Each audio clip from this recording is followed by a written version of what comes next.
abusia wo putupum enkai bom no arehosem ababeka yensa ehwese gospel musician bi ide eba bonten no ene yaw Jake agene nkwa efini nsem ya gospel musician ehwese be 2002 ena na ono oye Walking Dead na dese otiase nanso wawu ni bibia ebi ahwese ono no onka atiasefo ho biem ohu ne sene oye na fe de wiase no bae no afono no wapem ne obeye bia enye ye biem eno ntina ne eba ne tirimu ane se obeji ono ankasa ne nkwa de efiri ne nsem a oye saa de ne wie no oja note kire ni nti a oje ne nkwa de firi ne nsem a saa note no oja ye no na eba abekan de akyerewa na asem abekyekyemu de akyerewa mo hu adekode pote a eba ya odeje ne nkwa no de firi ne nsem ansa na no mekai wo se ye Castoplanto na asomasene a me de dwumade bro we be so se Castoplanto ne ye den Castoplanto Technology invisible and spiritual hospital ewo insom oreku a Dr. Abednego na edano ne how from sunsun from bia wo de kokoda papa ya obehwe na waso no de amount papa kire se honam from no se wo yare a wokọ ayaresabia no akwaja yarehwe se wuti na ye mo wadru yem na ye mo wadru bia no wepra ye the spirit of faso ne apam ne ayi na kama de amount na wo ato na se sunsun from so se wo yare a kwan ene oyaresafo besa oyare no basa agese wokọ obi ono so ewo sunsum nipa eho na wakọ akwaje emwa enunti ene Castoplanto Technology a Dr. Abednego Ediaba wose se eye awaresem awosem adwumasem sikasem na ayebasa bibi biara eche so efa sunsum fom a wankasa no unni ho ahode a wode beko na unhi obi a na basam ye den wode beko age one de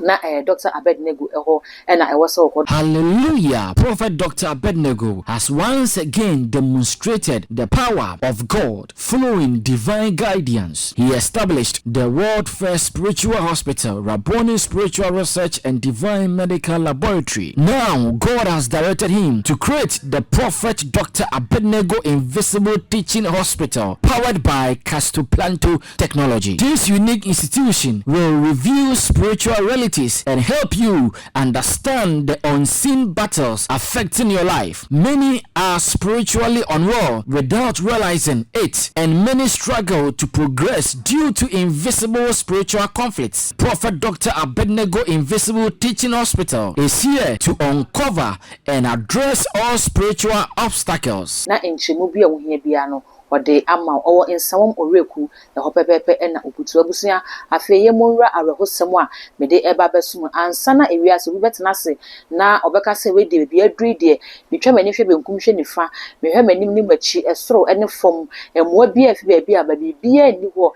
enije de bia ni ho bia enkwa bia ni mu bia mti bia duri de ewo se megye akasa me nkwa edifiri nsem a na akwakwaye arehosem ba eba ne sa na nipa no enye sebe wabodama na se ebia na sebi wo yare anase jimi bata no da bi nemum ebia na ya amane bi how bi ateti bi a wo komo a onyo obia enka na asem fa nkyere no onyo obia enini susu na asem we bi krampo na onyo obi esusu asem no ho kyere na so emuaye wonyaye no ankwankoye emuaye a ope so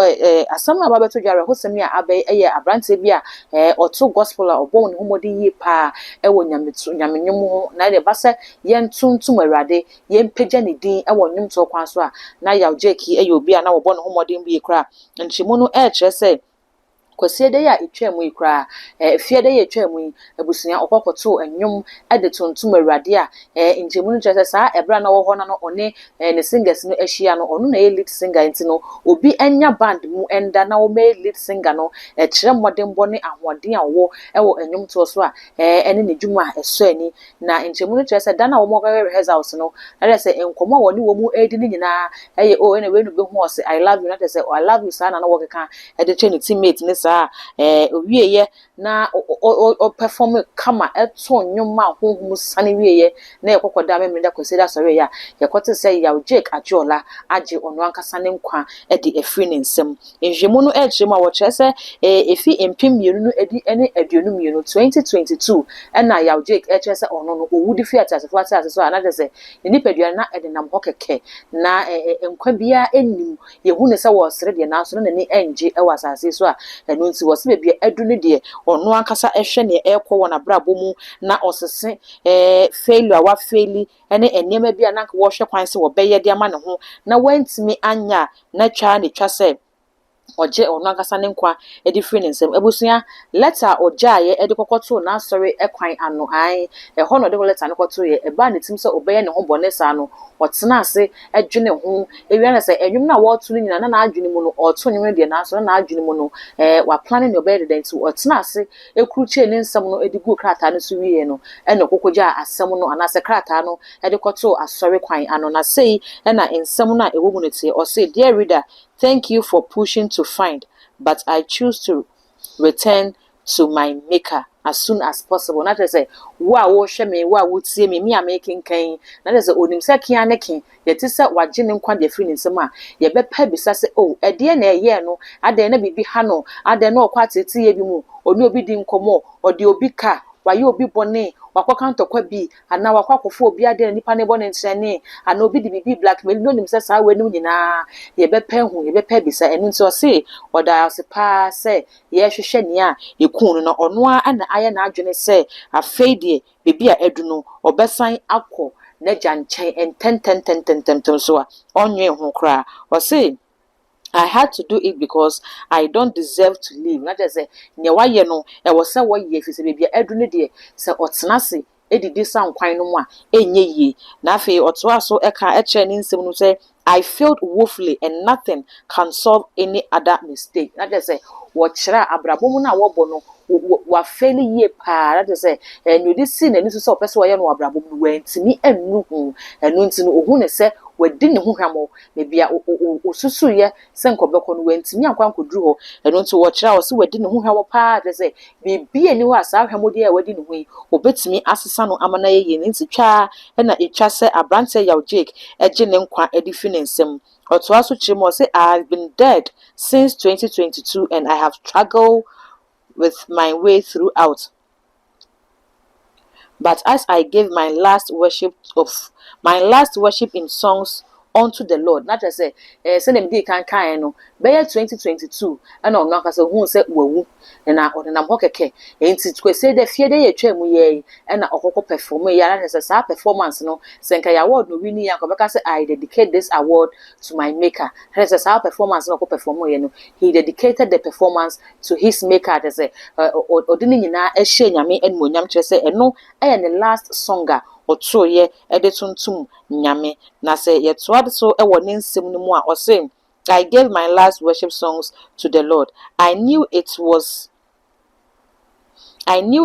time to exist. Thank you, family, Praise Church, Covenant. I say thank you, family, Praise Church, Covenant brothers and sisters and friends. Now they say owie ye no na oda na sorry wo moda wo ase oda brothers in Christ na say any sisters in Christ so oda wo ase oda na fufu ase na fe so oda abusua ase no wie no na fe ode chawpa ebe abeto ase no say please forgive me, I failed, I have disappointed all of you and I can't defer my act, but I accept responsible. That I say ojide say ye nyina wodi ye nyina ehwamo na emom oje ne mfom so atum say wa fail or say I have been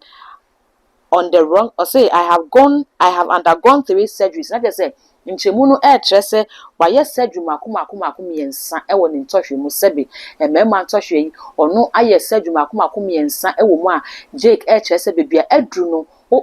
ontimi pay ni biem eyaw na eba no so no edos na eno na obi nim se sa surgery yensa no a Jake eye ewo ne ntohwe mu no eno a result into something different a ebema abrante etimi age ne nkwa ede afri ne se bikura kire se enya na surgery yensa na o kire se wakwakoye ewo ne ntohwe mu no ebia na enam so ama ne bema no entimi ensori ana enu ntine enam sa kwan so bema abrante mu no sei age ne nkwa ede afri ne nsem ana nanso o kyerese sa eyaw na asadwe ne miensa ede abre no na wakoa enko na wontimi nso enka nkyere obia na wontimi nso so ho so enkyere obia na ohwa na ne beba na se ene de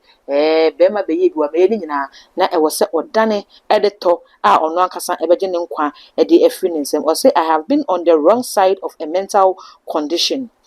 Don't cry for me, but please help my family because they will need me. Ena osan yaw mawuko ajola o say odidi se ne mental health no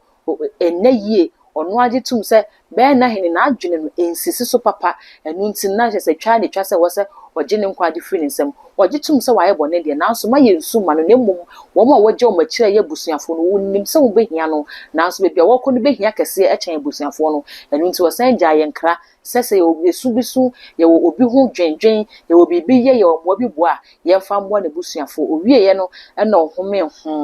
e di gu ase e na wo san ye e kiro ni din fefefe ya wo ma wo ko ajola e di gya ye kwan fefefe se wei enti e na nam so e ma abrante waje ne nkwa ya e di afri ne nsem a wei akwakwa ya rehosem e di ama asori a wokọ ne tim a wo no moto nyom abusua wodam akwakwa ya rehosem ye pa e di ama no de nkwa ne beba na obi ebeje ne nkwa e di afri ne nsem wei na nam so e ma ebi mu e kyerese ene ebraso se wo se ya ye boye ho fipam ya ye ne ye titi ye mpatamu efie mu ye bro no so se hu se obi aye boso ni pa na ma wo mo siri nyina e na kyerese no kwasem ne se wo mo eto wo mo bebre na esre na so wo mo haw ma wo kodie am ye hu se obi a watumi akwakogira na so akoto nyum atontum awrade de nanka obi amfa sa de no kwa ensusu se na ne tontum a wotontum awrade ni nyina achi no na e haw kese pa e wo ho a obi a entimi enhu se ade wei e na e ha brante bi enso se wo obi na se bibi e haw bibi show so bibi tetewu na se wanka wanpa mu anka nkyere ni pa enyema bi sei e na ebetimi aba enu nti na sa kwan wesu etufu se e bia na bibi kyerɛ so bibi haw a pe obi enchenko